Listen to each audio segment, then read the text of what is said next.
상간녀 건드리지 마, 그 말이죠. 설마 다시 안 하겠지. 네가 여기서 또 바람을 피우면 인간이 아니잖아. 모든 걱정 근심을 내려놓으시고요, 제가 드리는 말씀을 한번 잘 들어보세요. 얘는 그냥 아웃이에요. 야, 너 그냥 꺼져. 내 인생에서 꺼져. 예, 여러분 안녕하십니까. 오늘은 즐거운 수요일입니다. 오늘은 제가 여러분들에게 불륜을 했을 때, 내 배우자가 불륜을 했을 때 나는 어떻게 해야 되느냐, 자, 그것을 제가 말씀을 드릴 거예요. 배우자 불륜 시 나의 대처 방법, 경우의 수를 나눠서 하면 되는데요. 고민이 되시잖아요. 아, 이 사람이 지금 잘못했다고 하는데 한 번 더 기회를 줄까? 다시는 안 그런다고 하니까 한 번 더 믿어볼까? 근데 만약에 또 그럼 어떡하지? 그런 이제 고민으로 조울증을 겪으시는 거죠. 기분이 괜찮았다가도 나빠졌다가도 계속 그런 감정의 기복이 굉장히 심한 거예요. 그리고 또 이런 고민을 하세요. 내가 지금 상간녀 소송을 하면 지금 이 사람이 잘하겠다고 하는데 내가 상간녀 소송을 하면 이 사람이 나를 싫어하지 않을까? 관계 개선을 위해서 내가 하지 말랬는데 배우자가 남편이든 아내든, 남편을 예로 들게요. 상간했어, 배우자가, 남편이. 근데 싹싹 비는 거예요. 잘못했다, 다시는 안 그러겠다, 내가 실수했다, 나는 너를 사랑한다, 나는 가정을 유지하고 싶다, 막 그러면서 무릎 꿇고 빌고 막 각서를 써주겠대. 모든 재산을 다 너에게 주겠다, 그러고 있어요. 그 대신 덮고 가자는 거, 덮고 가라. 그 말은 뭐예요? 상간녀 건드리지 마, 그 말이죠. 자, 그런데 이제 나는 이제 고민을 하는 거예요. 자, 그 사람 한 번 더 믿어보자. 저렇게까지 반성하고 다시는 안 그러겠다는데 설마 다시 안 하겠지. 그래도 아이들 아빠인데, 아이들 엄마인데, 이 가정을 유지하는 게 베스트야 라고 생각하고, 그러면은 남편이 조건으로 제시한 상간녀 건드리지 마. 그럼 나는 상간녀한테 책임도 못 물어? 어떻게 해야 되지? 막 그런 걸로 괴로워하시는 거예요. 자, 모든 걱정 근심을 내려놓으시고요, 제가 드리는 말씀을 한번 잘 들어보세요. 자, 지금 여러분들이 고민하시는 건요, 앞으로예요. 앞으로, 미래. 얘가 다시 불륜을 할까 안 할까에 초점이 맞춰 있어요. 근데 그거는 여러분들이 알 수가 없어요. 쟤한테 달린 거거든요. 그리고 저한테 그걸 물어보셔봤자, 제 남편이 불륜을 할까요 안 할까요 물어보셔봤자 저도 알 수 없는 영역이에요. 몰라요. 근데 여러분들은 이렇게 생각해요. 그래, 얘가 앞으로 안 한다고 하니까 믿어보자. 앞으로 안 하면 나는 결혼생활 유지할 거야. 근데 얘가 불륜을 또 하면 나는 바로 이혼이야 라고 얘기를 하시고, 마치 그게 해답인 것처럼 좋아하세요. 여러분, 전혀 해답을 내지 못했어요. 그거는 앞으로 발생할지 안 할지 모르는 불특정한 사실을 가지고 그냥 운에 맡긴 거예요.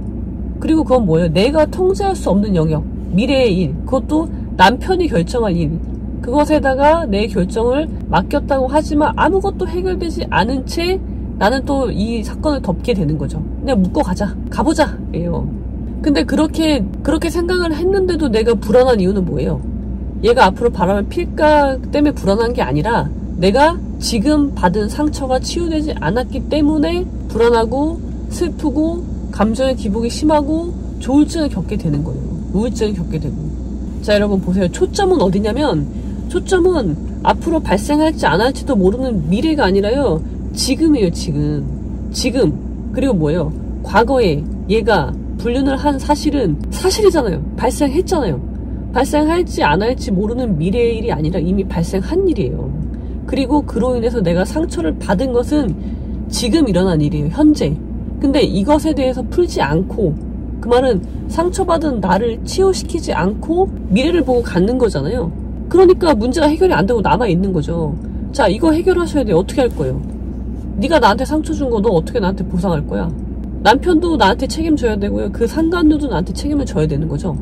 근데 남편이 묻고 가자고 하면서 상간녀 건드리지 마? 그럼 뭐예요 이거? 나랑 지금 계속 살아보겠다는 거예요? 안 살아보겠다는 거예요? 이거는 마치 범죄자가 나를 때려놓고 미안하다, 다시 안 그럴게, 너도 그만 용서하지 그래? 그 말이랑 똑같잖아요. 아니, 용서할지 안 할지는 내가 결정하죠. 피해자가 결정하는 게 용서 아닌가요? 가해자가 용서해라 마라 할 수 있는 거예요? 그럴 수 없잖아요. 그러니까 그렇게 말을 하는 건요, 우리가 이 사람이 앞으로 어떻게 할지를 알고 싶으면 지금을 보면 돼요. 지금 얘가 하는 말과 행동을 보면요, 우리가 이제 전문 용어로 꼬라지라고 하죠. 그 꼬라지를 보면 얘가 앞으로 바람을 필지 안 필지 알 수 있어요. 얘가 몇 등급인지 알고 싶으시면요, 지금 얘가 하는 말과 행동을 보세요. 가해자가 나한테 상간녀 건드리지 말라고 한다는 건 뭐예요? 그 상간녀에 대한 마음이 있다는 거죠. 아직도 문제의식이 없어요. 이게 얼마나 큰 문제인지 몰라요. 내가 받은 상처의 크기를 가늠할 수조차 없어요. 그 사람은. 그러니까 용서해라 말아라는 말을 함부로 할 수 있는 거예요. 그래서 여러분 어떻게 해야 돼요? 앞으로는 모르겠고 당연히 바람 안 피겠지. 네가 여기서 또 바람을 피우면 인간이 아니잖아. 그럼 난 너랑 당연히 이혼할 거야. 그건 너무나 당연한 거고요. 그건 됐고 이제 지금 발생한 일을 어떻게 해결할 것인지에 여러분의 초점을 맞추셔야 돼요. 여러분의 관심사는 미래가 아니라 지금 발생한 일, 이것을 어떻게 해결할 것인가에 있어야 돼요. 자, 어떻게 하셔야 되냐면요. 첫 번째, 상간녀한테 책임을 물으셔야 됩니다. 어떻게 물어야 될까요? 상간녀 소송을 굳이 하지 않더라도 합의서를 쓰셔야 돼요. 합의서를 반드시 써야 돼요. 우리가 내가 돈 때문에 이러는 거 아니에요. 내가 그깟 위자료, 몇천 되지도 않는 위자료 받으려고 내가 상간녀한테 연락하고 그러는 거 아니에요. 왜 하는 거예요? 내가 받은 정신적 손해가 금전으로 평가되는 것이 위자료인 것이지 위자료가 목적이 아닌 거죠. 여러분 스스로 당당하셔야 돼요. 그렇지 않으면 여러분이 그때 받은 정신적 충격은요, 아무도 인정하지 않아요. 그래서 반드시 상간녀한테 책임을 물으십시오. 나중에 또 땅을 치고 후회하지 마시고 남편이랑 계속 혼인관계를 유지하건 안 하건 상관없이 상간녀한테 책임을 물으시고요. 최소한 합의서라도 받아 놓으셔야 돼요. 남편 통해서 하지 마시고요. 남편한테 상간녀한테 그거 받아와, 다시 안 만나겠다는 거 받아와 라고 하면 어떻게 돼요? 네, 그렇게 되면 여러분은 앞으로 더 이상 남편과 그 상간녀가 바람피는 증거를 잡을 수 없을 거고요. 네, 이제 그 두 사람은 좀 더 주의해서 만나겠죠. 아내가 알았다. 네, 이번 건 이렇게 넘어갈 수 있어. 우리 앞으로 조심하자 하고 만나겠죠. 그래서 그러시면 안 되고요. 남편한테도 책임을 물어야 되고요. 남편하고도 각서를 쓰세요. 합의서든 각서든 상관없고요. 법적 효력 의무를 떠나서 일단 그 부정행위 존재 자체에 대해서 인정하는 내용의 사실 확인서를 받으시란 말이에요. 각서여도 상관없고. 그리고 단호하게 얘기하세요. 상간녀한테 책임을 물을 건지 안 물을 건지는 내가 결정해. 그건 네가 결정할 일이 아니야. 신경 꺼. 근데 내가 만약에 지금, 미래 말고 지금 내가 상간녀한테 책임을 묻는데 남편이 싫어해. 남편이 나를 비난해. 그럼 뭐예요? 얘는 그냥 아웃이에요. 야, 너 그냥 꺼져. 내 인생에서 꺼져. 미래에 얘가 바람을 필지 안 필지는 중요하지 않아요. 이제 난 그건 필요 없어요. 지금 당장 내가 받은 상처가 치유가 되지 않으면, 그리고 내가 받은 상처를 치유시켜줄 마음이 없는 사람하고는 여러분이 미래를 기약할 수가 없는 거예요. 그죠? 때려놓고 미안해라고 해서 끝나는 문제가 아니잖아요. 자, 여기까지. 제가 여러분들에게 배우자가 불륜을 했을 때, 이 불륜이라는 건 꼭 성행위 뿐만이 아니라요, 부정행위를 모두 포함해서예요. 내가 아는 이상 가만히 있을 수 있어요? 자, 여러분이 받은 상처는 누가 치유해줘야 돼요? 여러분 스스로를 좀 돌아보세요. 나는 괜찮아. 얘가 앞으로 안 하면 괜찮아요? 앞으로 바람 안 피면 나는 지금 괜찮은 거예요? 과거에 바람 핀 거 괜찮아요? 진짜로? 여러분 스스로를 속이지 마시고요. 한번 물어보세요. 너 진짜 괜찮니? 내 내면한테 물어보세요. 그게 괜찮은 게 이상한 거예요. 그죠? 그래서 내가 지금 받은 상처를 치유한다면 이 사람이랑 같이 더 살아볼 수 있어요. 근데 그게 치유가 안 되면 같이 살 수 없는 거예요. 여러분은 어떤 식으로든 내 마음에 남은 상처가 계속 바깥으로 드러날 거예요. 말과 행동으로. 남편에게, 아내에게. 그러면 상대방은 또 이렇게 생각하겠죠. 야, 그거 다 끝난 일이잖아. 네가 용서하고 덮고 가기로 했잖아. 근데 너 왜 자꾸 그래? 그럼 계속 분란이 되는 거예요. 내가 상처가 치유받지 않은 상태에서 결혼 생활을 유지하려고 하니까 그게 계속 나오죠. 불만이 계속 쌓이잖아요.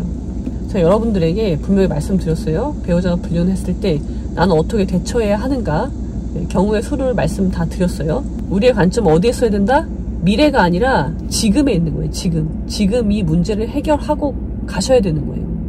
얘랑 살까 말까가 아니라, 그거는 중요한 문제가 아니에요. 지금 내가 받은 상처가 치유가 되냐 안 되냐가 중요한 거예요. 그거에 따라서 얘랑 같이 살지 말지가 결정이 되는 거예요.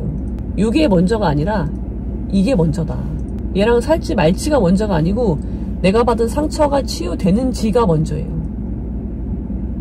제발 여러분의 관점을 명확히 하시고요. 현명한 판단하시기 바랍니다. 괴로워하지 마시고요. 자, 여러분들의 행복한 결혼 생활, 더 나아가서는 여러분들의 행복한 삶을 기원 드리면서 오늘은 여기까지.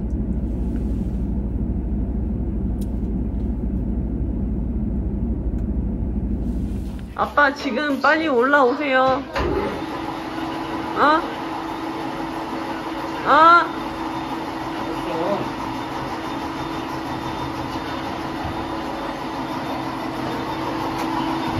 닫아놓고